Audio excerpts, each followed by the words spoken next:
a happy place to grow. And as you can see, it's raining. And it's the month of April. You know what they say about April? April showers bring May flowers. And I got to thinking about water. You know, rain, water, and how important water is. It's such an important, valuable resource. I thought it would be great if we learned more about water, rain, and the water cycle. Whoa, did you hear that? Let's get in out of this storm and let's keep the learning going. Come on, let's go in.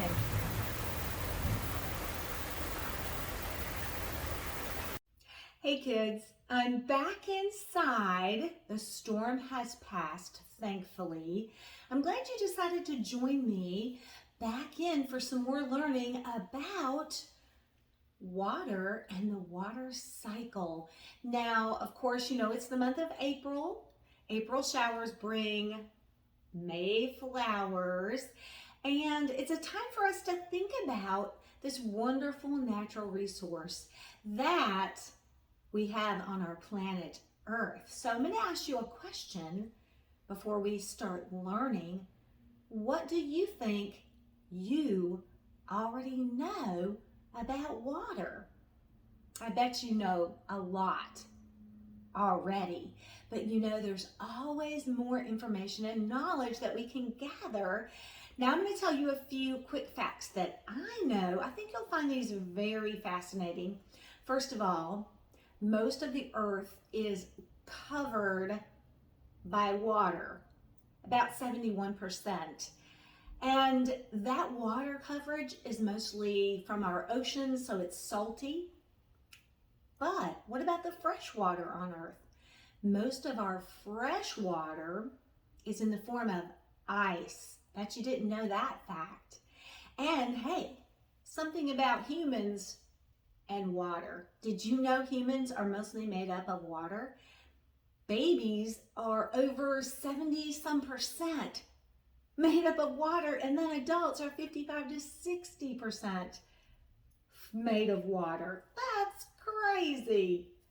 Now, did you know that in a single little drop of water, even though it looks clear and it looks like there's nothing in there, did you know that lots of things can be floating inside a tiny drop of seawater? Yeah, that's right. Let me tell you what, this might gross you out. Let me tell you what they are. Viruses, bacteria, if that wasn't bad enough, tiny fish eggs, baby crabs, or plankton, and then finally small worms. Ooh, in a tiny drop of seawater. But you can't even see that stuff. Ooh, water is very, very fascinating. Now I want you to hang with me because we're going to be learning about the water cycle, and I've brought along, you know me and science, I love science experiments. We're going to do a quick little science experiment before we close up, so hang with me. We're going to take a few minutes to learn about the water cycle, and then we're going to actually make the water cycle happen here with my little science equipment. All right, so before we get started, let's think about some vocabulary words. When we're thinking about the water cycle, we want to use the proper vocabulary. So here's my little chart. Today's words are going to be evaporation, condensation, precipitation. And as you can see on my chart, there's a flow. This is a flow chart. It's a diagram showing that the water cycle is a continual movement of the Earth's water. So let's take a look at this chart and have a quick little discussion. So I'm going to start down here with evaporation. Let me tell you what evaporation is. The rays of the sun heat water in the oceans, rivers, lakes, soil, and living and non-living things. So anything that has water is going to experience evaporation, but there has to be a heating from the sun. I brought my little burner here. That's going to be our sun. Hang with me. So evaporation, you can see a body of water. And if you look closely on my chart, you can see little arrows. Now, when you're thinking about evaporation, it's invisible. So if you're outside and you're standing by a puddle and it's a sunny day, evaporation is taking place all around you, but you can't see it. Where did you think that water went after a rainy day? A couple days later, and those puddles are gone? Evaporation. Here's what happens once the water is experiencing evaporation. It goes up, and tiny droplets of water called water vapor, so forms water vapor, and they're carried up by rising warm air. So it's about the warmth going on up, and as it goes higher, that warm air is going to meet cool air, right? And then that water vapor is going to change back into water droplets. And when those water droplets gather together, they're going to form clouds. And we call that step in the water cycle condensation. Now, I know you knew that those clouds weren't little fluffy cotton balls, although they look really fluffy and soft. If you went up into the atmosphere and you were in a cloud, you would be surrounded by water vapor. You would probably get very, very wet. And that water vapor gathers together and forms those clouds in the sky. A lot of water vapor, a lot of water droplets. Now, when the clouds get super full, and they're so full of water droplets, the clouds gather more and more water as they're moved by the wind. And then finally, precipitation. Precipitation is when the water falls from those clouds to earth. Now, I don't want you to just get tied up in rain, because precipitation can include snow, rain, sleet, and hail. And then back down to earth, which we're thankful for because we need water, but it will land on earth. The sun will come out, heat it up, and the cycle starts all over again. That's amazing. It's going on around us every day, and we don't even realize it. But I bet the next time you go outside, you'll probably think about the water cycle. Now, let me heat up this cloud of condensation. So I've got my burner here. This is a little science experiment. Now, you wouldn't try this at home. You can do this with a family member, an adult. So I've got my burner. I'm going to use that as the heat.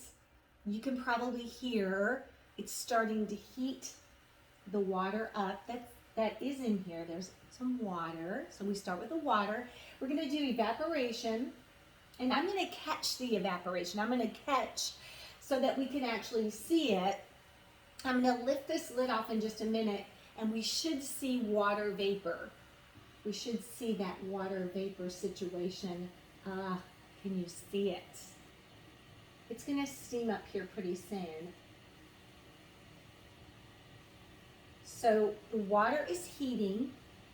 Step number 1. And if I bring that a little bit closer, you can see, let me put it back on the sun. So we're going to heat the water up, and you can see, we can actually see the water vapor or the evaporation. If I kept this pot on the burner for long, all this water would go up in the air and be gone. So you can see evaporation taking place. Again, I'll bring that up a little bit closer so you can see. Whoa, I know you saw that. Now I'm going to put the lid back on it because I'm going to catch that water vapor. And we're going to do a little precipitation. So a cloud of condensation is forming on the lid, this glass lid, you can see. And then we're going to make it rain. I'm going to get enough condensation. You want to see it rain? Oh. There you go. You can really see the water vapor. Let's catch some more and see if we can see it rain.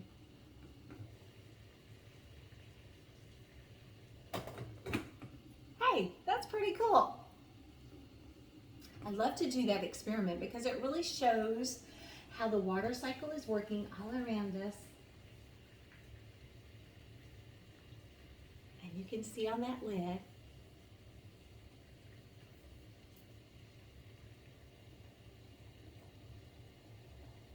steaming up the lid, condensation.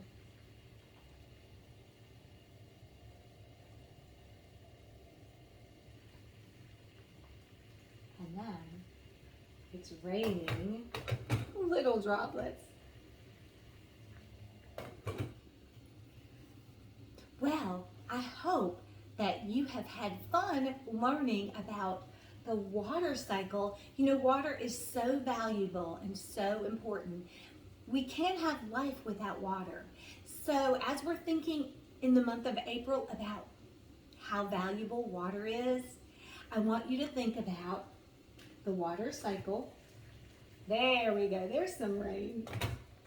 I want you to think about the importance of water and how we can be good earth helpers in the month of April. It is also a time to think about our planet Earth, and we can appreciate and value water on the planet Earth. All right, kids, I'm going to turn off the water cycle, and as you go outside, whoa, look at that condensation. Clouds in my house. Cool. Let me turn off this science experiment. As you go outside, whether it's sunny or raining, if you see a puddle, I want you to think about the water cycle. Evaporation, condensation, precipitation. It's always going on around you. But this time, you'll be on the spot and you'll be thinking about it. All right, until our next time together, as always, have a good one.